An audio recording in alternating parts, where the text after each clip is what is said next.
Мээримдүү жана ырайымдуу болгон Алла Тааланын ысмы менен Алла Таалага мактоолор, сүйүктүү пайгамбарыбызга салат саламдарды айткандан кийин, урматтуу мусулман бир туугандар, баардыгыңыздарды Курбан айт майрамыңыздар менен куттуктайбыз. Алла Таала тарабынан мусулмандарга берилген ыйык эки чоң майрам бар.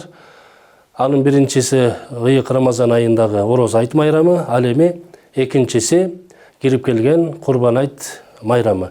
Мына ушу эки майрамда биз айт намазын окуйбуз. Албетте бул жылына эки жолу келгендиктен инсанбыз, унутуп калабыз. Ушул айт намазынын окуу тартибин кайталоо иретинде биз айтып кетели. Эки рекет айт намазы төмөндөгүчө окулат. Ниет кылдым, эки рекет көп такбирлүү айт намазын окумакка оюдум ушул имамга деп ниет кыласыздар.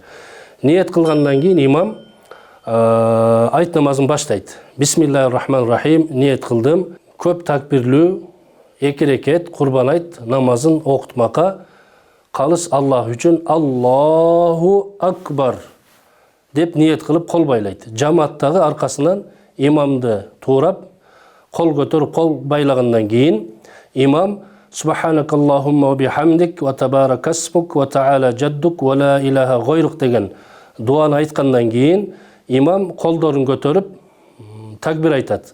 Аллаху акбар деп такбир айтканда колдор ылдыйга түшүрүлөт.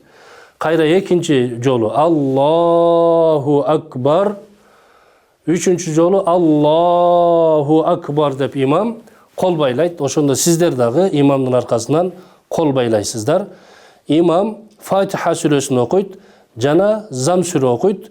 Зам сүрө окугандан кийин адаттагыдай руку, саждага барат. Жыйынтыгында биринчи рекет толукталып, имам экинчи рекетке турат. Экинчи рекетке турганда имам Фатиха сүрөсүн окуйт жана кошумча Зам сүрөнү окугандан кийин рукуга барбайт. Мына ушул жерде көңүл бурасыздар. Имам Аллаху акбар деп рукуга барбастан эки колун көтөрүп такбир айтат. Аллаху акбар, колдор ылдый түшүрүлөт. Сиздер дагы имамды ээрчип, биринчи такбирди кол көтөрүп ылдый түшүрөсүздөр. Имам экинчи такбирди Аллаху акбар деп колду ылдый түшүрөт. Сиздер дагы имамды ээрчип, экинчи такбирди айтып кол түшүрөсүздөр.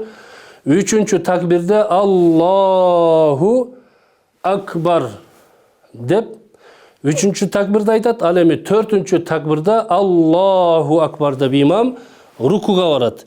Ошондо сиздер дагы имамды ээрчип рукуга барасыздар. Адаттагыдай рукуга барат, саждага барат, анан аттахиятуга отурат, эки жака салам берет. Жыйынтыгында эки рекет айт намазы окулуп бүтөт. Жараткан Кудай Таалам окулган ибадаттарыбызды, айт намаздарыбызды Кудайым кабыл кылсын.